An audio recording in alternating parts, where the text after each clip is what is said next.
So now what happened here? The FBI now investigating after an armed man was shot and killed on Sunday morning as he tried to enter President Trump's Mar-a-Lago home. Details now from the Secret Service Sunday in Palm Beach. Preliminary information indicates that the individual was armed with a shotgun and a possession of a gasoline canister.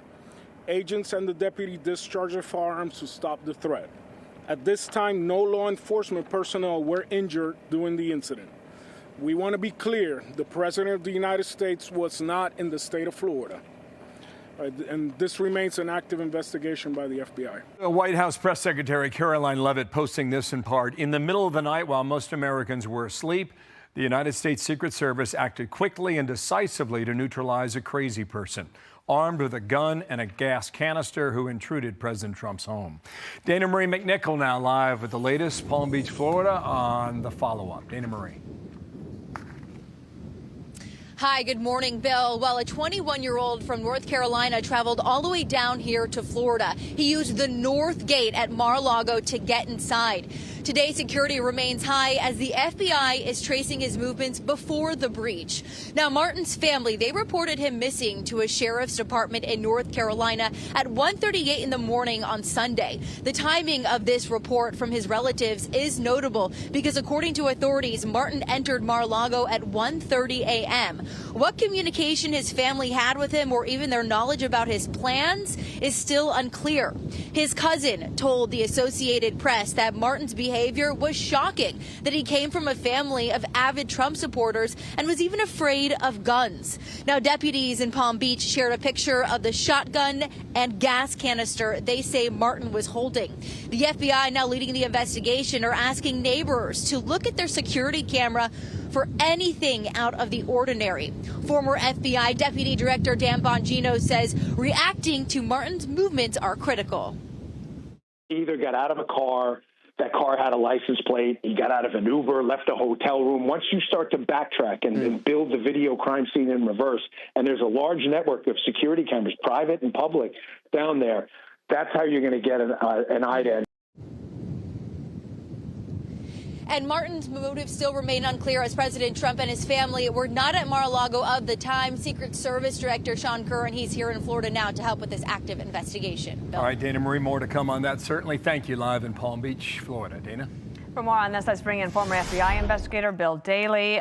For as secure a place as Mar-a-Lago is, of course, the president was not there. You do have to wonder about the situation there and the security in that area. What are your thoughts this morning as we understand that he drove his car through the north gate as another car was leaving? It's sort of like when you show up and you don't have your pass to get in the building, but somebody's coming out, so you sneak on in. Right, right. And Dana, good to be with you. And yeah, just another stunning incident of how dangerous it is to be President Donald J. Trump. This is now the third incident directly attacking him and his property. I would probably say, Dana, to your point, it appears at this point that the North Gate, which is where this individual came through, he would have piggybacked behind someone leaving. That's at least what was suggested in some earlier reports. It's important for people to keep in mind that Mar-a-Lago, as much as it's the president and first lady's home, it also functions as the White House on weekends, on vacations. But thirdly, it's also an active club where people are members and people come and go. So we don't know whether the gate was open to allow a member who is departing or what the arrangement was. But it appears though he drove through, and at some point right after that, the Secret Service and the Sheriff's Department responded and took immediate action to kind of neutralize what they saw was a viable threat. It does seem significant that his family immediately reported him missing, and Dana Marie just reported that it's unclear whether the family had any idea about his plans. Apparently, the cousin says it was a surprise to him, but to the person who made the call, who knows?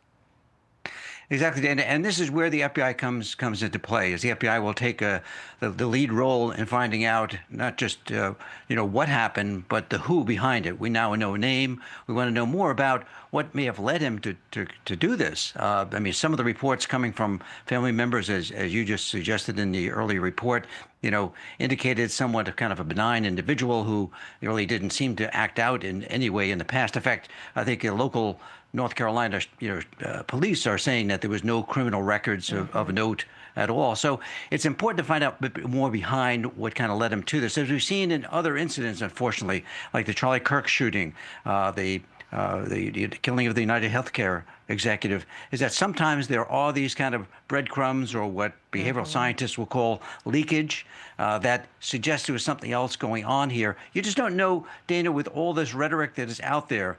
It's the vile rhetoric that we hear across the media about all kinds of stories, how it may affect a certain person, especially if they have a kind of a weak or some type of psychological kind of impulse to them, where they may be kind of drawn into conspiracy theories or other things that sometimes aren't really seen by their family members, but maybe it will come out when you start looking at text messages or how we may be communicating with other people.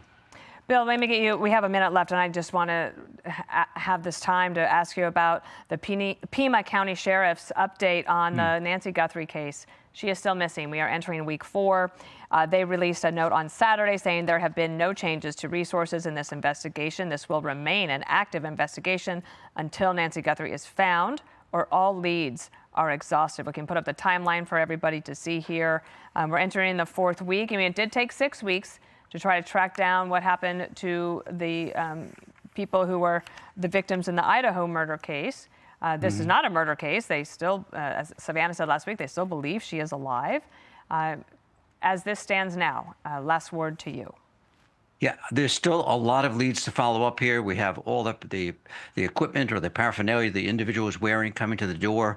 We have this DNA now. She's going to go through genealogical DNA testing. And plus, there's also kind of revisiting all the leads, is that we found in other past cases where redoing and revisiting the leads that maybe first were not on the top of the list, where investigators were following up on leads that may have come in from people calling, sending in information. They need to go back through that. There could be that one kernel. There could be the kind of one golden nugget out there that's in those past leads that came across through the tip lines and other ways that need to be looked at. Okay, Bill Daly, thank you so much. And I know that you're out on Long Island. Stay safe, as the storm is not finished with us yet. Thank you. Will do. Hey everyone, I'm Emily Campagno. Catch me and my co-hosts Harris Faulkner and Kaylee McEnany on Outnumbered every weekday at 12 p.m. Eastern, or set your DVR. Also, don't forget to subscribe to the Fox News YouTube page for daily highlights.